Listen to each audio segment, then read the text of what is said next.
Magandang gabi bayan, makakapanayam natin sa telepono si Ms. Chanel Dominguez, weather specialist mula sa Pag-asa, para magbigay ng pinakahuling impormasyon tungkol sa bagyong Opong. Magandang gabi po, si Sharms Espina po ito mula sa PTV. Magandang gabi din po sa inyo at magandang gabi din po sa mga taga-subaybay po natin dito sa PTV. So update po muna tayo dito sa binabantayan nating bagyong si Opong mula sa nilabas nating Tropical Cyclone Bulletin kaninang 8 p.m. So ito po si Opong ay nasa West Philippine Sea na at nananatili pa rin sa kanyang Severe Tropical Storm category. Ito'y huling namataan sa line 215 kilometers west ng Calapan City, Oriental Mindoro. May lakas ng hangin na 110 kilometers per hour at pagbugso na umaabot ng 135 kilometers per hour. Ito'y kumikilos west-northwestward sa bilis na 30 kilometers per hour. Dahil po dito kay Opong, habang papalayo po siya ng ating kalupaan, nababawasan na rin po yung ating areas under ng Tropical Cyclone Wind Signal. Signal number 2 po dito sa western portion ng Batangas, Occidental Mindoro at Calamian Islands.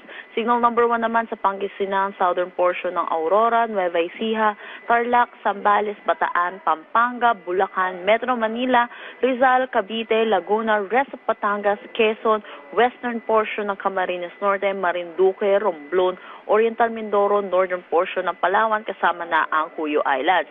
Para naman sa Visayas, single number 1 pa rin dito sa Aklan, northern portion ng Antique, Caluya Islands at western portion ng Capiz.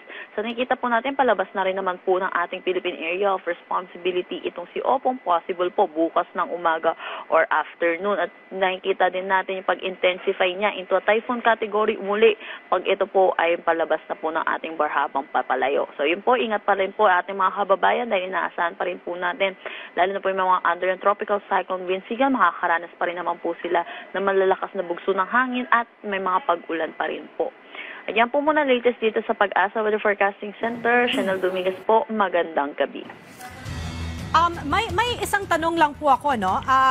Pagkatapos ng Opong, may namomonitor pa po ba kayong panibagong weather disturbance na posibleng pumasok?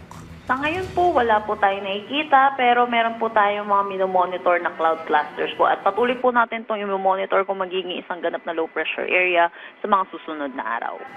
Alright, maraming salamat, Weather Specialist Chanel Dominguez, Weather Specialist mula sa Pag-asa DOST.